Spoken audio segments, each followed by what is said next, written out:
Julián Quito, el héroe sin rostro.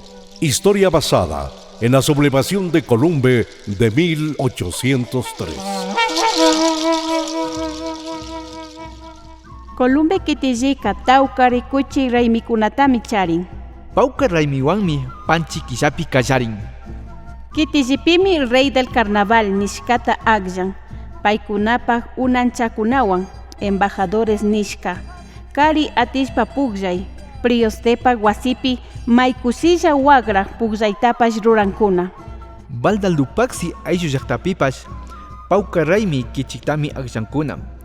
Ishkay añerosukunawan ashtawan sisa kushkakunapi tushungapaq warmi tukushkakunawan mashi atalpawan pukllanapaq palaciota watanapaq ñawpa sapsi taki raymitapash rurankuna. Shuktak ayllu llaqtakunaka campañas evangélicasta rurankuna.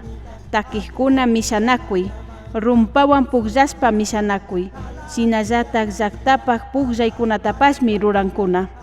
Columbe llaqtata riqsipanki, Pascuas raymikunata, Mercedes raymita, Inmaculada raymita, Ayapamba raymitapash kushikupanki, chunka sukta punlla aymurayki tilli tukushkata yuyarinkuna, shinallatak tukuy muru pukuchikunapaq shuk mushuk katuripi sitwa punllakunapi tandarinakun.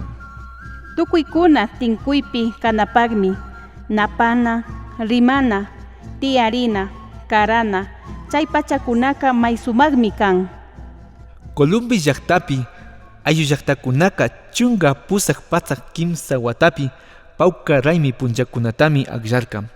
Julián Quito, Lorenza Abemañay, pushashpa hataringapaq.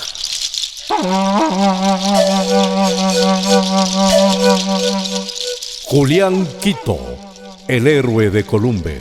Este proyecto es parte del Fondo de Fomento de las Artes, la Cultura y la Innovación. Línea de Fomento de la Memoria Social y el Patrimonio Cultural. Convocatoria 2025.